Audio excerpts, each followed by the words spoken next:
नमस्कार, मैं Sonali Kulkarni crime petrol सतर्क में आपका स्वागत करती हूँ। जब कोई इंसान चारों ओर खतरों से घिरा हो तो दो स्थितियां पैदा होती है, या तो वो उस खतरे से तबाह हो जाए या ऐसा साहस जुटाए जो कोई उदाहरण पेश करता हो। लेकिन ये कहानी एक तीसरी स्थिति की है, जिसमें अतीत और वर्तमान का एक ऐसा ताना बाना है जो सोचने पर मजबूर करता है कि क्या किसी के साथ ऐसा भी हो सकता है।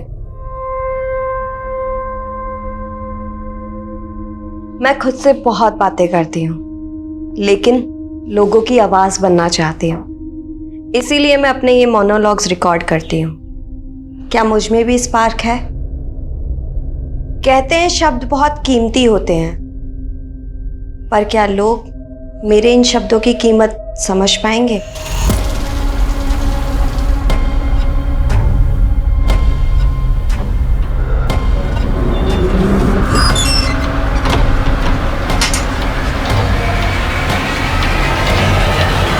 Police control room. इस वक्त की सबसे बड़ी खबर राजपुर रोड से आ रही है, जहां पर एटीएम कैश ले जाने वाली वैन को लूट लिया गया है। कहा जा रहा है कि इस वैन में तकरीबन 10 करोड़ रुपए कैश था।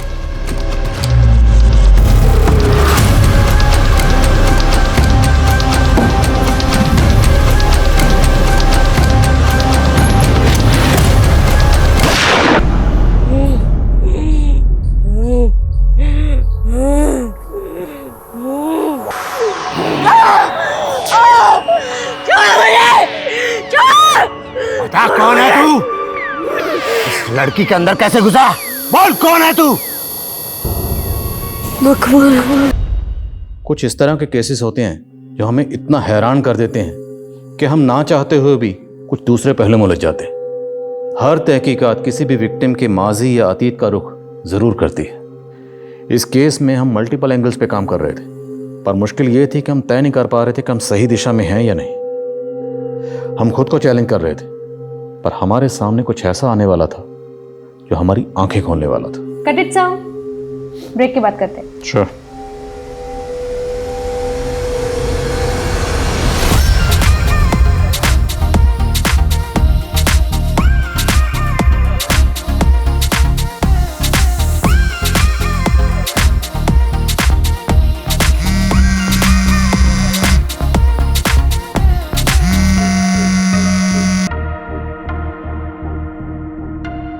Hello hello hello. हाँ सर, मैंने अपने सोर्सेज से पता किया है, ये इन्फॉर्मेशन एकदम करेक्ट है। सर, एक इलीगल आर्म डीलिंग होने वाली है एक नॉन पॉलिटिशियन और गैंगस्टर के बीच में। सर प्लीज़ मुझे ये स्टोरी कवर करनी है, और सर मैंने स्टिंग की तैयारी भी कर ली है। Thank you so much sir. क्या हुआ उजाली, तुम पार्टी से इतना दूर दूर क्यों भाग रही हो? मुझे और गौतम को साथ में देख के जेलसी हो रही है? रोशाली, मेरी लाइफ में ना इन सब फालतू बातों के अलावा भी बहुत काम है। फालतू बातें? याद है तूने बेट लगाई थी कि गौतम तुझे प्रपोज करेगा, लेकिन वो तो मुझसे शादी कर रहा है। क्या कर रहे हो तुम लोग यार? पार्टी में आए हो शिखर वार्ता में? कम ऑन यार, लेट्स हैव सम फन ना। चलो यार। नहीं गौतम, मुझे अर्जेंट काम से जाना है। अरे जाली यार, तुम ऐसे नहीं जा सकती। कम ऑन यार, चलो ना। करण, मैंने बोला ना मुझे अर्जेंट काम से जाना है। I have to go. How rude. इसे क्या हो गया? लीव यार, चलो लेट्स एंजॉय यार।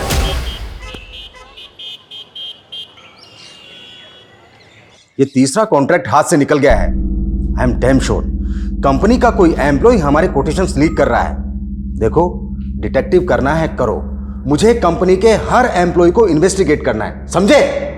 पापा, ऐसा क्या हो गया आपके बिजनेस में कि आपको डिटेक्टिव करना पड़ रहा है? तेरा जर्नलिज्म क्या कम था? अब तो तेरे पापा भी ऐसी बातें करने लगे हैं कि सुनकर डर लगता है। मम्मा, अगर लाइफ में कुछ एक्साइटमेंट ना हो तो लाइफ जीने का मजा नहीं आता, है ना पापा? एक्साइटिंग की बच्ची, अपने मम्मी के कंसर्न को समझो। ये पत्रकारिता छोड़ और बिजनेस ज्वाइन कर ले।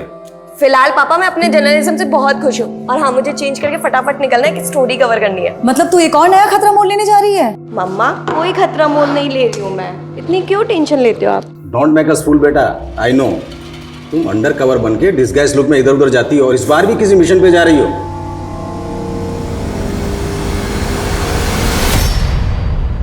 I will expose him. I will expose him. After all, it's a matter of national security. Even exposure. O madam, क्या कर रही है? खाना बनाने को बोला था, बीरबल की खिचड़ी नहीं। क्या बात कर रही है ना? किसी लायक नहीं है तू। ना तू पति के पेट की भूख शांत कर सकती है, ना शरीर की।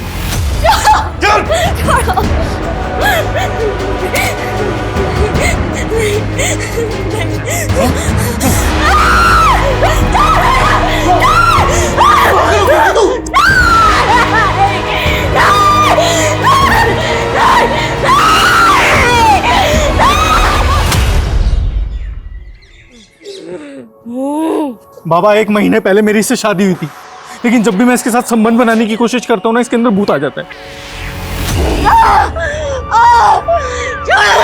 बोल कौन है तू? इस लड़की के अंदर कैसे घुसा? बोल कौन है तू?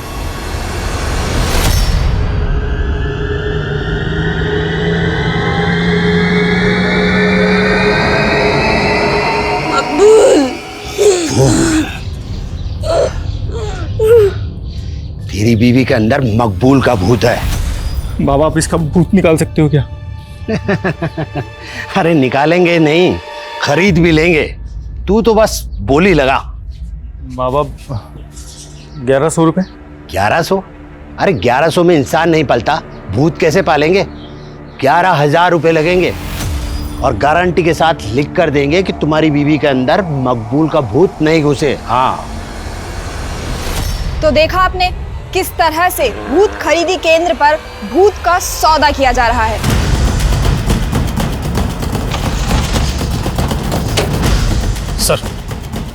सर कोई इस लड़की को यहाँ अर्थी पे छोड़ गया।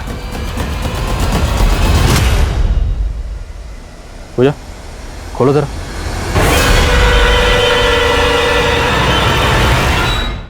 गले पे स्ट्रैंगुलेशन के मार्क्स हैं और बॉडी पे इस तरह के मार्क्स हैं जैसे इसे टॉर्चर किया गया हो। सर, इसका मतलब लड़की को मार के इसकी लाश को यहाँ डंप किया गया। एरिया में जितने भी शमशान हैं सब जगह पता करो, शायद इस लड़की को लीड मिले। Yes sir.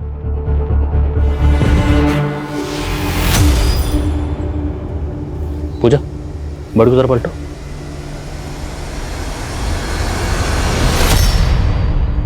तीन साल पुराना न्यूज़पेपर। कौन हो सकती है ये लड़की?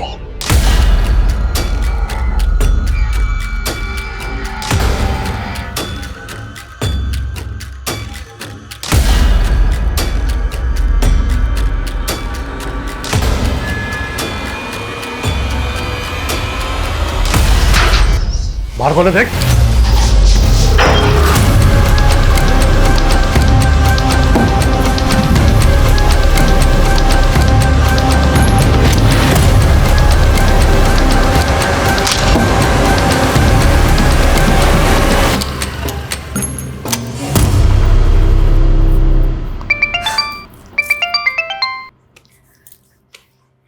यस बॉस, काम हो गया। मैं अब भी आपको फुटेज सेंड करती हूँ।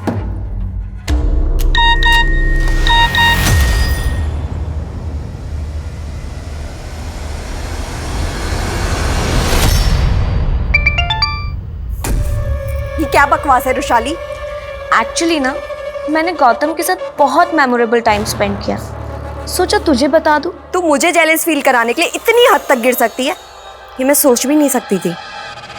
तू रुक, अभी मैं गौतम को पूरी सच्चाई बताती हूँ कि तू कितनी गिरी हुई लड़की है।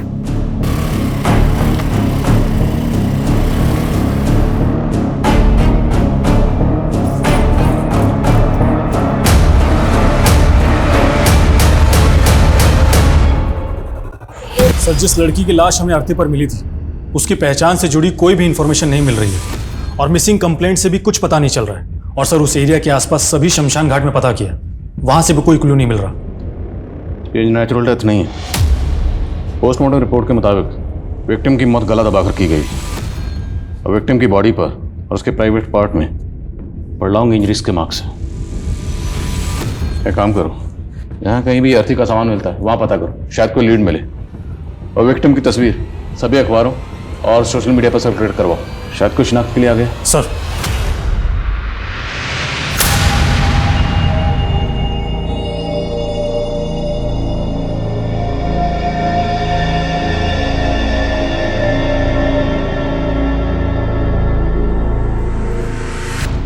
सुनीता, हाँ ये देख, ई न्यूज़ पेपर में क्या छपा है? ये अज्ञात लड़की की लाश वाला है। अरे नहीं, ये देख, ये जिंदगी वाला। ये सुरेंद्र श्रीवास्तव नाम का आदमी अपनी बेटी के लिए घर जवाई ढूंढ रहा है। हाँ तो अरे तो मतलब मैं चांस लेके देखूं, हो सकता है मेरी शादी उसकी बेटी से हो जाए। Hello, Kalanagar police station. आप कौन बोल रही हैं? सर मैंने ही आपको फ़ोन किया था। जिस लड़की का फ़ोटो आपने अखबार में छापा था वो हमारी पड़ोसी है। वो अपने पति के साथ यहाँ रहती है, पर कुछ दिनों से उसके घर में ताला लगा है सर। उस लड़की का और उसके पति का नाम क्या है? सर उसके पति का नाम तो बंसी है, पर लड़की का नाम मुझे नहीं पता। वो पिछले महीने उसे शादी करके यहाँ पर लाया था।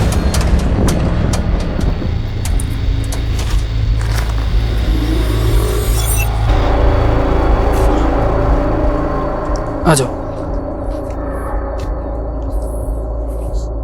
डरो मत, इधर।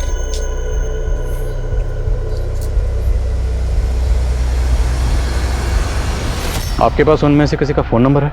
जी उसके पति बंसी का नंबर है मेरे पास, पर वो बंद है नंबर। कोई बात नहीं, आप नंबर दीजिए। खुशबू नंबर। अनुज, ताला तोड़ो।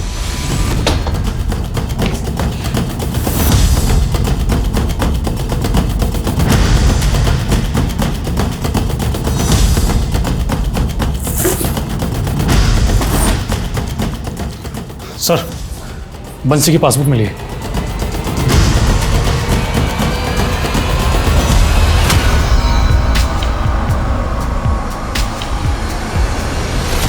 ये दोनों मियाँ बीवी में रिश्ता कैसा था? क्या बंसी अपनी बीवी को मारता पीटता था? सर उनके रिश्ते के बारे में तो मैं ज़्यादा नहीं जानती। सर वो लड़की घर से बाहर ही नहीं निकलती थी, काफ़ी डरी डरी भी रहती थी वो। सर, हमारे माँ बाप काफ़ी पहले ही गुजर गए थे। मेरी बहन सुनीता के अलावा मेरा और कोई नहीं है। बस हम दोनों भाई बहन मिलकर ही पापा का पुश्तैनी बिजनेस संभालते हैं। कितना टर्नओवर है बिजनेस का? करीब 1.5 करोड़। छोटा सा ही बिजनेस है। मैं पैसे से इंसान को नहीं तोलता, मैं खुद करोड़ों का मालिक हूँ, पर मेरी बेटी मेरे लिए सब कुछ है। वो शादी के बाद मुझे छोड़कर नहीं जाना चाहती, इसीलिए मैं उसके लिए घर जमाई ढूंढ रहा हूँ। जी वो सब तो ठीक है, लेकिन आपकी बेटी है कहाँ? अभी बुलाता हूँ। जयंती,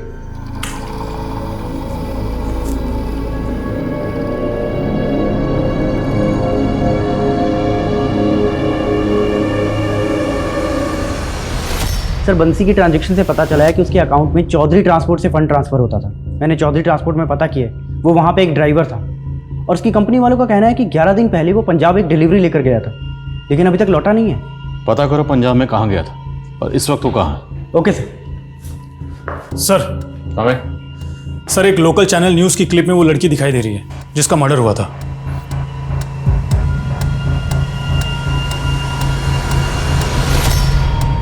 सर ये क्लिप करीब 3 महीने पुरानी है। जिस तरह से इस विक्टिम की बॉडी हमें अर्थी पर मिली, कहीं ये किसी उटपटांग तंत्र मंत्र के शिकार तो नहीं हुई?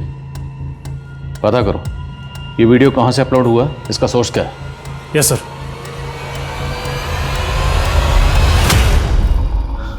बेटा शादी पक्की करने से पहले मैं तुमको अपने परिवार की एक रस्म के बारे में बताना चाहता हूँ। पापा अभी सब रहने दीजिए ना। अब बेटा रस्म है तो निभानी तो पड़ेगी ना। नहीं नहीं, प्लीज़ बताइए ना क्या रस्म। बेटा रस्म ये है कि हमारे यहाँ लड़का जब घर जमाई बन के आता है तो वो दहेज लेकर आता है। वैसे यहाँ भगवान का दिया सब कुछ है, पर तुम 11 लाख रुपए नकद दे देना। उस पैसे से मैं तुम दोनों के नाम से दान पुण्य कर दूंगा। देखा, मुझे पहले ही लगा था अखबार में घर जमाई का ऐड देने वाले लोग फ्रॉड होते हैं, और अब अगर इन्हें पैसे दे दिए तो ये हमें चपेट लगा के निकल जाएंगे।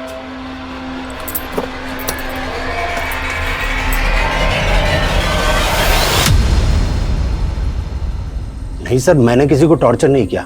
यहाँ लोग अपनी श्रद्धा से अपना भूत उतरवाने के लिए आते हैं। जिस लड़की का तूने भूत उतारा था ना, उसका रेप हुआ और कत्ल हुआ। अब सीधा सीधा ये बता कि तेरा इसमें क्या लेना देना, वरना तेरा भूत उतार दूंगा। सर आगे कुछ मत बोलिए। सर ये लड़की 3 महीने पहले यहाँ आई थी, इसका मर्डर हो गया तो मैं क्या कर सकता हूँ सर। ये लड़की यहाँ पर अकेली आई थी? नहीं सर, इसका पति से यहाँ लाया था। पति? अनुज, इस आदमी के साथ आई थी? नहीं सर, ये नहीं, कोई दूसरा आदमी था। दूसरा आदमी? हाँ सर। सर आप उस वीडियो में देखिए ना, वो आदमी दिखाई दे रहा है। पक्का यही आदमी इस लड़की को यहाँ लेकर आया था? जी सर। कौन है आदमी, कहाँ रहता है? सर मुझे नहीं पता, यहाँ तो लोग बाग दूर दूर से आते हैं, अब कौन कहाँ रहता है मुझे क्या मालूम।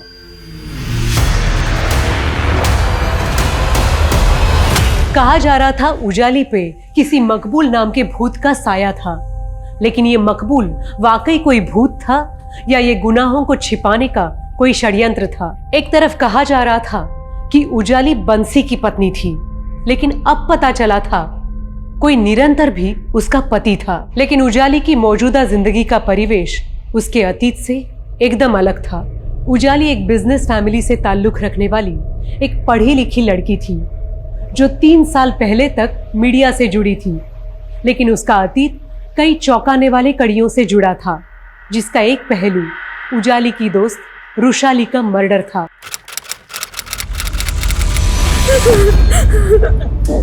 क्या हुआ उजाली, तुम रो क्यों रही हो? क्या हुआ बेटा? बोलो ना, बोलो बेटा।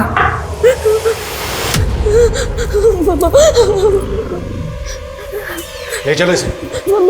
कहाँ ले जा रहे हो उसे? नहीं उजाली, नहीं। पापा मैंने कुछ नहीं किया पापा। सुनिए तो सही, फ्रेंड रुशाली का मर्डर किया है तुमने? नहीं पापा, मैंने कोई मर्डर नहीं किया पापा। रुशाली के घर के बाहर सीसीटीवी में कैप्चर हुई थी तुम, तुम्हारे कपड़ों पर खून लगा हुआ था, मर्डर करके भागी थी वहां से। डालो गाड़ी में से। नहीं पापा, मैंने कोई मर्डर नहीं किया पापा, प्लीज नहीं पापा। उजाली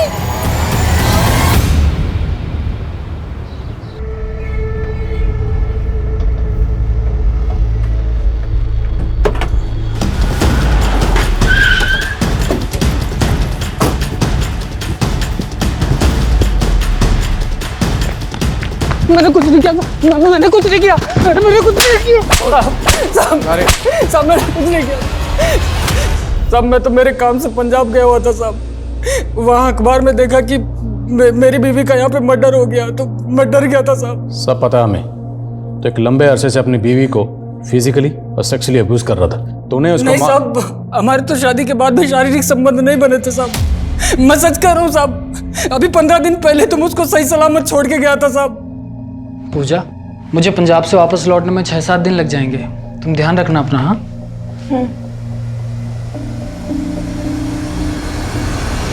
साहब, आप चाहे तो पता कर लीजिए, मैं पिछले 15 दिन से पंजाब में ही था साहब, मैंने पूजा को नहीं मारा साहब। तुम्हारी बीवी का नाम पूजा है? हाँ साहब। कहाँ की रहने वाली थी? परिवार में कौन कौन है? उसके परिवार का कुछ पता नहीं था साहब। तेरी बीवी थी तो कहाँ की रहने वाली थी? परिवार में कौन कौन है? तुझे कुछ नहीं पता? दरअसल वो मेरे दोस्त की बीवी थी साहब। क्या? हाँ साहब, उसका पहला पति उसको बहुत मारता था साहब। 1000 रुपए खर्च किए तुझे मैंने, लेकिन तू वैसी की वैसी नहीं। अभी मैं उतार दूं तेरा। ये क्या कर रहा है निरंतर? वो मेरी बीवी है ना, तू कौन होता है बीच में बोलने वाला? हो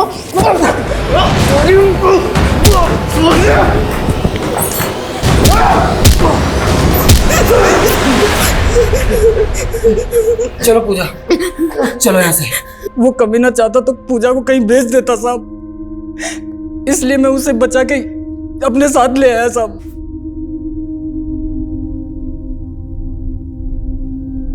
पानी, डरो मत पूजा, मैं तुम्हें तुम्हारे परिवार के पास पहुंचा दूंगा।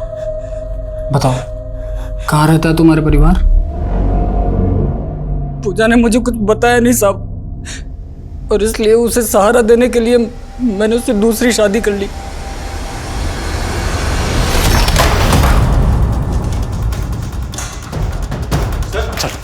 चल हुआ क्या सर? लेके जाओ सर। मेरी बात तो सुनो सर, लेकिन हुआ क्या है?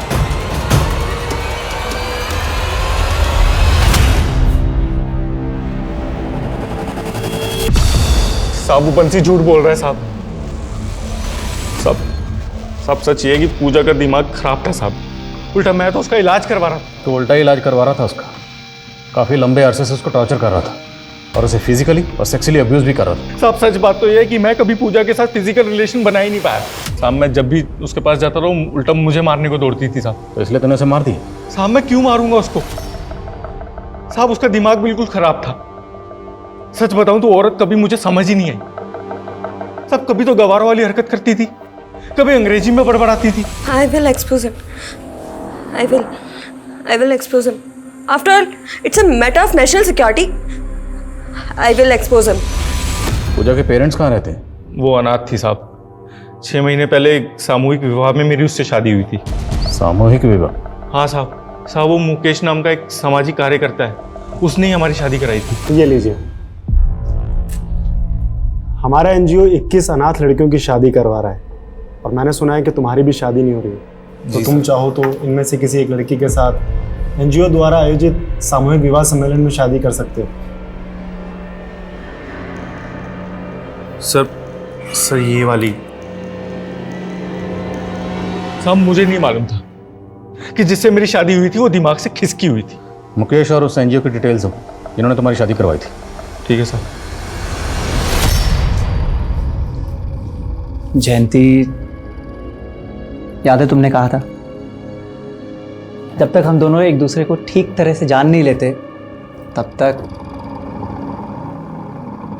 किसी को जानने के लिए उसके करीब आना ज़रूरी होता है।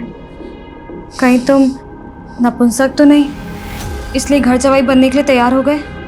ये क्या कह रही हो तुम? जयंती, सोच के तो बोलो। अगर ऐसा नहीं है तो फिर दिखाऊंगा, दिखाओ मुझे अपनी मुंडाई। जयंती, लेकिन सर कहीं से भी ये पता नहीं चल रहा है कि उन्होंने वो अर्थी कहाँ से खरीदी होगी जिस पे पूजा की लाश मिली थी। सर मुकेश का फोन काफी महीनों से बंद है, वो भी गायब है। और निरंतर ने जिस एनजीओ के बारे में हमें बताया था वो एनजीओ वाले किसी भी मुकेश को नहीं जानते और ना ही कोई सामूहिक विवाह करवाते। मतलब निरंतर ने झूठ बोला, पर फिर भी ये मुकेश गायब क्यों है? और निरंतर और बंसी ने बताया कि उनके पूजा के साथ किसी तरह के कोई फिजिकल रिलेशन नहीं थी, जबकि पोस्टमार्टम रिपोर्ट के मुताबिक पूजा को लंबे अरसे से फिजिकली और सेक्सुअली टॉर्चर किया जा रहा है। सर हो सकता है बंसी और निरंतर दोनों मिलकर हमें घुमा रहे हैं, शायद दोनों ही उसका रेप करते हो। और निरंतर ने बताया कि पूजा कभी कभी अकेले में इंग्लिश में बड़बड़ाती थी। I will expose him. After all, it's a matter of national security. तो मुमकिन है कि पूजा किसी पढ़ी लिखी फैमिली से बिलोंग करती है और ज़हनी हालत खराब होने की वजह से गलत लोगों के चंगल में फंस गई। सर हमने निरंतर के घर की भी तलाशी ली तो वहां पर हमें एक रसीद मिली है जिस पर किसी मकबूल भूत की खरीदी के बारे में लिखा गया है। मकबूल भूत? हाँ सर। और सर निरंतर की घर की दीवार पर ब्रेकिंग न्यूज़ लिखा हुआ था और वहीं हमें कुछ ऐसे पेपर्स मिले हैं जिसमें कुछ इंग्लिश में लिखा हुआ है। और सर निरंतर ने हमें बताया था कि पूजा ये सब ट्रांस में आकर लिखा करती थी। ये तो किसी न्यूज़पेपर के हेडलाइन की तरह लग रहा है। विक्टिम की बॉडी हमें जिस अर्थी पर मिली थी उस पर कुछ न्यूज़पेपर थे। उन न्यूज़पेपर की हेडलाइन को इन हेडलाइन से मैच करके देखो कोई कनेक्शन बनता है। और पूजा की तस्वीर को इंडिया के सभी थानों में सर्कुलेट करवाओ। आई थिंक हमें पूजा के केस को समझने के लिए पूजा और उसकी स्टेट ऑफ माइंड को समझना पड़ेगा। Yes sir. सर मैं एक जर्नलिस्ट हूँ और मैं एक सीक्रेट मिशन पर काम कर रही थी ताकि मुझे मेरे केस से दूर किया जा सके। कहानियां सुनाकर तुम हमें नहीं उलझा सकती। रुशाली की मौत के वक्त तुम उसके घर में मौजूद थी।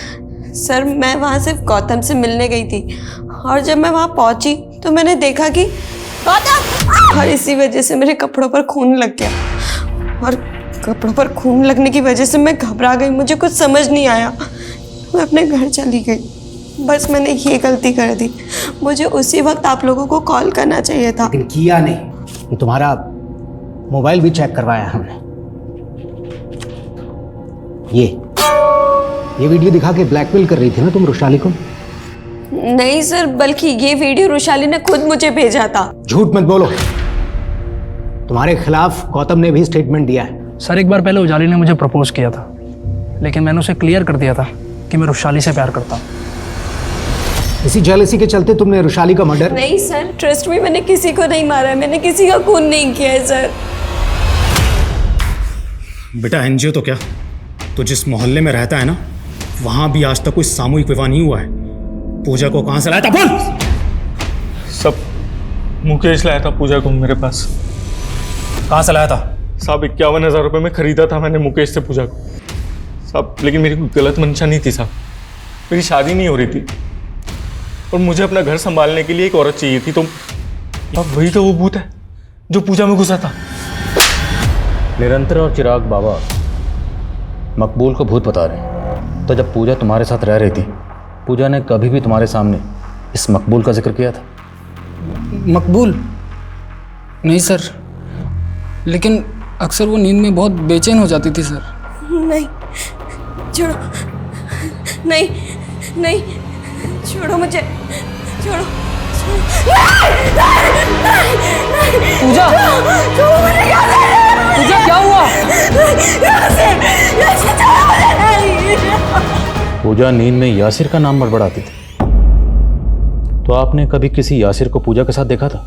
मुझे नहीं पता ये यासिर और मकबूल कौन है, लेकिन कुछ तो बहुत बुरा हुआ था सर पूजा के साथ, जिससे उसकी दिमागी हालत इतनी बिगड़ गई। मकबूल और यासिर ये दोनों कौन हैं, कहाँ के रहने वाले हैं, कोई नहीं जानता और ना ही इन दोनों को किसी ने देखा। और अभी तक की तहकीकात के मुताबिक मुकेश ही वो आखिरी शख्स है जो पूजा को यहाँ लाया था। तो मुकेश के कॉल रिकॉर्ड चेक करो और चेक करो कि उसमें मकबूल और यासिर का कोई नंबर मिलता है। Yes sir.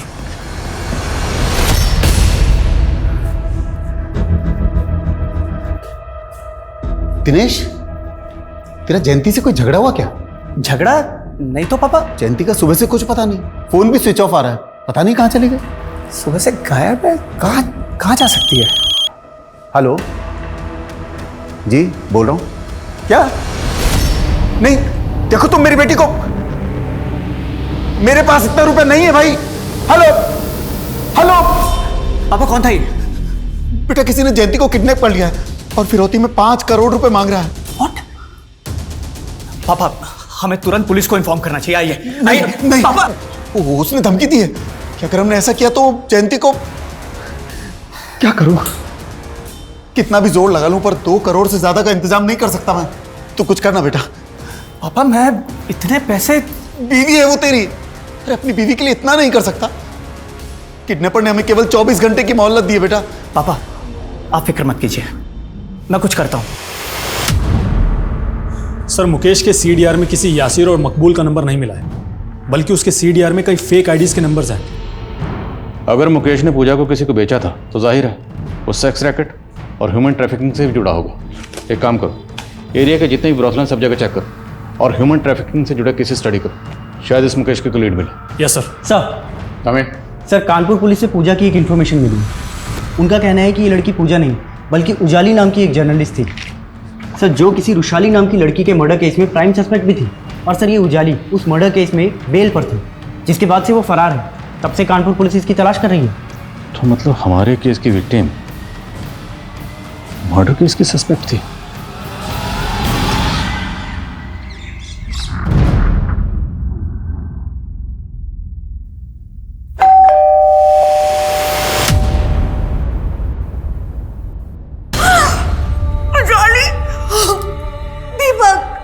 आप जानते थे कि 3 साल से आपकी बेटी उजाली कहाँ रह रही थी? सर मैं तो खुद पिछले 3 साल से इसको ढूंढ रहा हूँ, लेकिन ये एक मर्डर केस में एब्सकॉन्डिंग है, राइट? मेरी बेटी बेकसूर थी, कोर्ट ने उसको जमानत भी दी थी।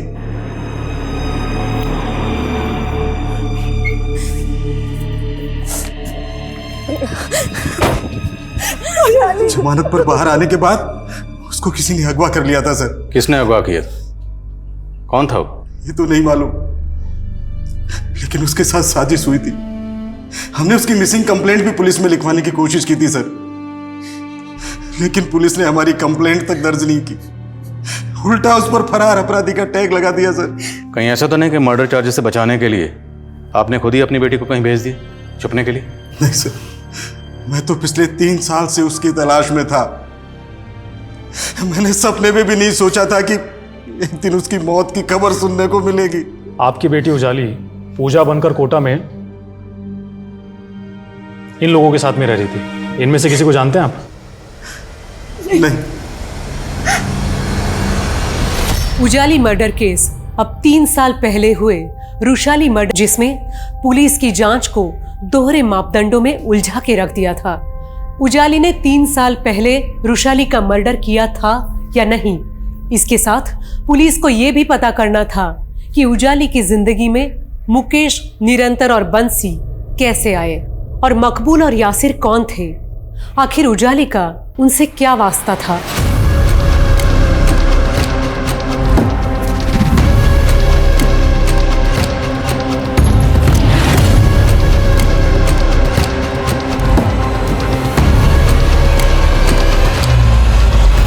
सर 7 दिन पहले राजपुर रोड पर जो एटीएम कैश वैन लूटी गई थी, उस केस में राजपुर पुलिस ने मकबूल और यासिर नाम के इन 2 क्रिमिनल्स को जीरो डाउन किया है जिन्होंने ये लूट की थी। सर हमारे केस में भी तो मकबूल और यासिर यही दोनों नाम सामने आए और अब राजपुर पुलिस इन दोनों को ढूंढ रही है। पर हमारे केस में जो यासिर और मकबूल के नाम सामने आए हैं उन किसी ने देखा नहीं, उनके सिर्फ नाम सामने आए थे। अब ये महज इत्तफाक है कि इन दोनों के नाम भी सेम हैं, क्या ये दोनों वही हैं? राजपुर पुलिस से कांटेक्ट करो और पता करो कि इन दोनों का हमारे केस से कनेक्शन बैठता है। साहब